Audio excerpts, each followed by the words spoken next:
Hello everyone, this is me Suyash Mindra from SNS classes Kolkata. हम लोग commerce का रिवीजन सेशन जो हम लोग स्टार्ट किए थे रिक्रूटमेंट सिलेक्शन ट्रेनिंग पे, उस टॉपिक को हम लोग कंटिन्यू कर रहे हैं और आज अपने लोग का लास्ट टॉपिक है जहां पर हम लोग टाइप्स ऑफ टेस्ट को कवर करेंगे। और एक छोटा सा डिफरेंस भी है जो कि काफी प्रोबेबल क्वेश्चन बनता है, which is recruitment and selection के बीच का डिफरेंस, उसको भी हम लोग आज ही कंप्लीट करेंगे। पिछले 3 सेशंस में हम लोग रिक्रूटमेंट टॉपिक को एक अलग सेपरेट वीडियो में, सिलेक्शन टॉपिक को और ट्रेनिंग टॉपिक को, इन तीनों टॉपिक को हम लोग इन डेप्थ बहुत डिटेल तरीके से कवर कर चुके हैं। तीनों वीडियो का लिंक हम आपको डिस्क्रिप्शन आई बटन में दे देगा, अगर आप नहीं देखा है तो जरूर इसको चेक करना। हम लोग स्टार्ट करते हैं सर अभी टाइप्स ऑफ सिलेक्शन टेस्ट। देखिए, पिछले टॉपिक से अगर लिंक करें तो सबसे पहले हम लोग क्या करते हैं, रिक्रूटमेंट करते हैं। रिक्रूटमेंट में हम लोग क्या करते हैं ना, प्रोस्पेक्टिव कैंडिडेट को इंड्यूस करते हैं, स्टिमुलेट करते हैं कि वो लोग जॉब के लिए अप्लाई करें।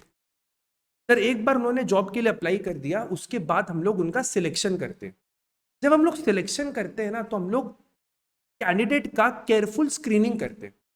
स्क्रीनिंग के टाइम पे हम लोग उनका टेस्ट लेते हैं, इंटरव्यू लेते हैं, ग्रुप डिस्कशन करते हैं। तो जो टेस्ट वाला पार्ट होता है ना, टेस्ट में बहुत सारा तरह का टेस्ट होता है। अलग अलग टेस्ट को डिजाइन किया गया है, अलग अलग ट्रेड्स, अलग अलग एट्रीब्यूट्स, अलग अलग क्वालिटीज को चेक करने के लिए।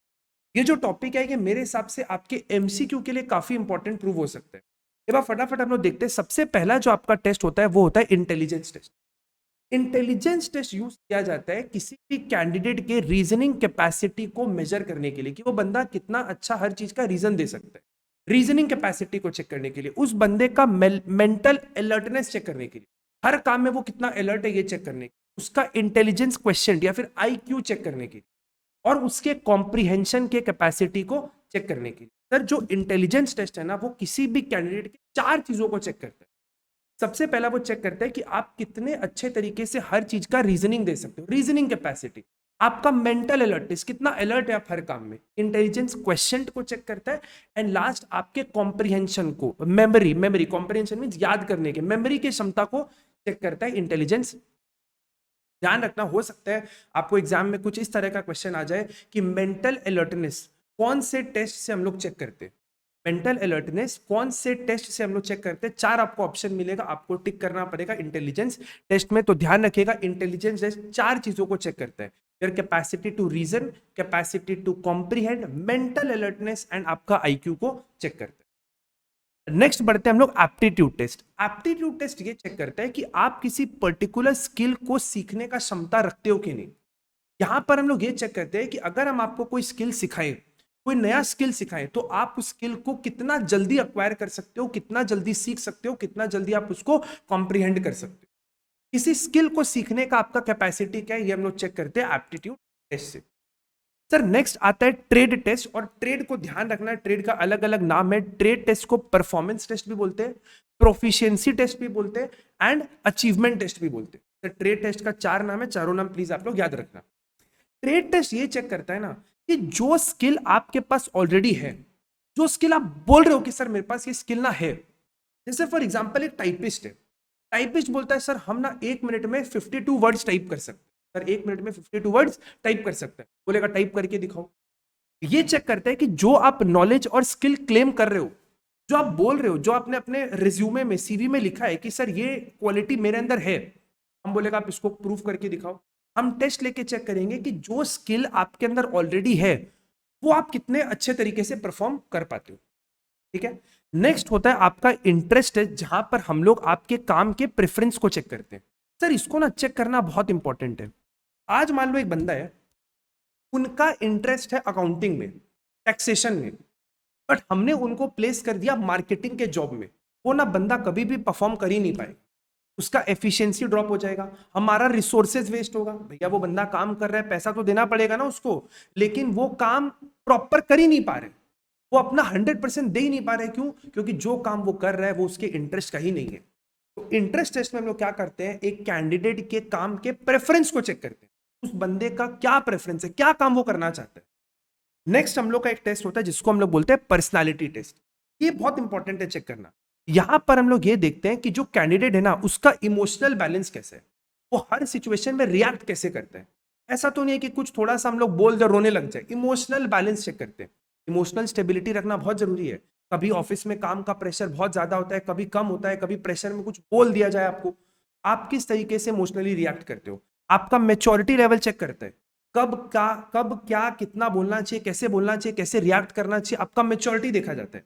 एंड वेरी इंपॉर्टेंट, आपका टेम्परामेंट कहीं ऐसा तो नहीं शॉर्ट टेम्पर्ड बंदा है, थोड़ा सा कुछ बोला अचानक से भड़क गया, दिमाग गर्म हो गया, ऐसा तो नहीं है। तो यहां पर हम लोग क्या चेक करते हैं, बंदे का इमोशनल बैलेंस चेक करते हैं, मेच्योरिटी चेक करते हैं, और ये चेक करते हैं कि उसका टेम्परामेंट कैसा।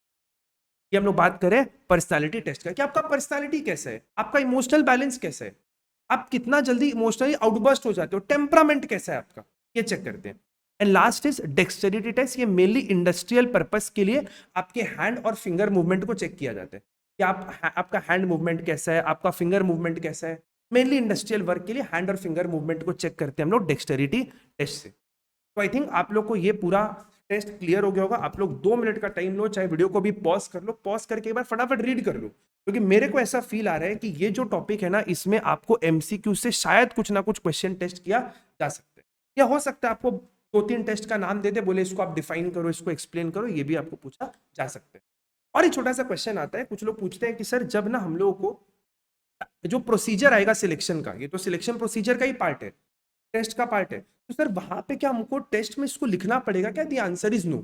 आपको इसको लिखने का अलग से जरूरत नहीं है, क्योंकि टेस्ट में अपने पास ऑलरेडी लिखने के लिए काफी कंटेंट है, तो हम लोग लास्ट रिवीजन सेशन में डिस्कस भी किए। नहीं देखा तो एक बार आप लोग वीडियो को जरूर देख लेना। तो ये आपको लॉन्ग आंसर में लिखने का जरूरत नहीं, मेरे हिसाब से आपको इस पर शायद इंडिपेंडेंट क्वेश्चन ही पूछ लेगा कि या तो आप टाइप्स ऑफ टेस्ट बताओ, या फिर आपको इसको एमसीक्यू वगैरह में कहीं पे टेस्ट कर लेगा। सर बढ़ते हम लोग इस चैप्टर के लास्ट टॉपिक पे, which is difference between recruitment and selection. High probability है कि आपको 2 मार्क वाले क्वेश्चन में पूछेगा। जो आपका सेकंड क्वेश्चन आता है ना, उसमें आपको जो आपका सेकंड क्वेश्चन आता है उसमें आपको बहुत सारे डिफरेंसेस पूछते हैं 2 मार्क के लिए, each difference of 2 marks. But केवल आप 2 पॉइंट प्रिपेयर मत करना, मेरे सजेशन के हिसाब से आपको कम से कम 4 पॉइंट प्रिपेयर करना चाहिए, ताकि अगर आप कुछ भूल जाओ तो आप, क्योंकि वो 2 मार्क्स वाला जो क्वेश्चन है ना, वो बड़ा स्कोरिंग है आपके लिए। देखिए सबसे पहले क्या बोल रहा है, रिक्रूटमेंट सर एक पॉजिटिव प्रोसेस है और सिलेक्शन एक नेगेटिव प्रोसेस है। क्यों है ये हम लोग पहले ही बहुत डिटेल में बात कर चुके हैं। रिक्रूटमेंट को पॉजिटिव प्रोसेस बोला जाता है, क्यों? क्योंकि इसका एम होता है large pool of candidate create करना। यहां पर हम लोग किसी भी एम्प्लॉय को निकालते नहीं है। बट सर सिलेक्शन को नेगेटिव क्यों बोला जाता है? क्योंकि यहां पर हम लोग अनसुटेबल लोगों को एलिमिनेट करते हैं, यहां पर हम लोग अनसुटेबल लोगों को एलिमिनेट कर देते हैं। सर एक बहुत इंपॉर्टेंट बात, डिफरेंस में आपको बेसिस ऑफ डिस्टिंक्शन लिखना ही पड़ेगा, नहीं लिखने से आपको मार्क्स पेनलाइज किया जाएगा। बेसिस ऑफ डिस्टिंक्शन आपको लिखना ही पड़ेगा। सर पहला, सबसे पहले हम लोग बात करें nature, positive negative, aim large pool, aim unsuitable को एलिमिनेट करो। सर रिक्रूटमेंट सबसे पहले रिक्रूटमेंट होता है, फिर सिलेक्शन होता है। जब तक लोग जॉब के लिए अप्लाई ही नहीं करेंगे, हम लोगों को सिलेक्ट कैसे करेंगे? सर सबसे पहला रिक्रूटमेंट, उसके बाद सिलेक्शन। और सर रिक्रूटमेंट का जो प्रोसेस होता है ना, वो बड़ा सिंपल सा होता है, क्योंकि यहां पर तो क्या, हमने सोर्स को आइडेंटिफाई किया, आपने जॉब के लिए अप्लाई किया, हमने सोर्स को आइडेंटिफाई किया, आपने जॉब के लिए अप्लाई किया। यहां पर एम्प्लॉय को कोई हर्डल पास नहीं करना होता है, कोई टेस्ट नहीं देना होता है, कोई ग्रुप डिस्कशन नहीं करना होता है, कोई इंटरव्यू नहीं देना होता है। बट सिलेक्शन एक कॉम्प्लेक्स प्रोसेस है, बिकॉज यहां पर एम्प्लॉय को हर्डल्स क्रॉस करना पड़ता है। सिलेक्शन एक कॉम्प्लेक्स प्रोसेस है, क्योंकि यहां पर कैंडिडेट को बहुत सारे हर्डल्स को पास करना होता है, टेस्ट देना होता है, इंटरव्यू देना होता है, इसीलिए ये कॉम्प्लेक्स प्रोसेस बन जाता है।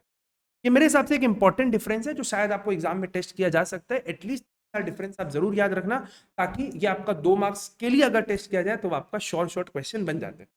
यहाँ पर आपका ये वाला जो पूरा चैप्टर है, ये मेरे एंड से पूरा खत्म हो चुका है। 4 पार्ट में हम लोगों ने चैप्टर को कवर किया, रिक्रूटमेंट, सिलेक्शन, ट्रेनिंग, और आज वाले सेशन में टाइप्स और डिफरेंस को भी हम लोगों ने कवर कर लिया। इसके बाद वाला जो सेशन है वो हम लेगा बजटिंग चैप्टर के ऊपर, जो कि आप लोग के सिलेबस का वन ऑफ द सबसे छोटा चैप्टर है। ठीक है, तो आप लोग प्लीज कनेक्टेड रहना। अगर आप लोग को ये पूरा सेशन अच्छा लगा तो अपने फ्रेंड्स के संग इसको शेयर करो। हम लोग मिलते हैं अगले वीडियो में। Bye bye, take care, thank you.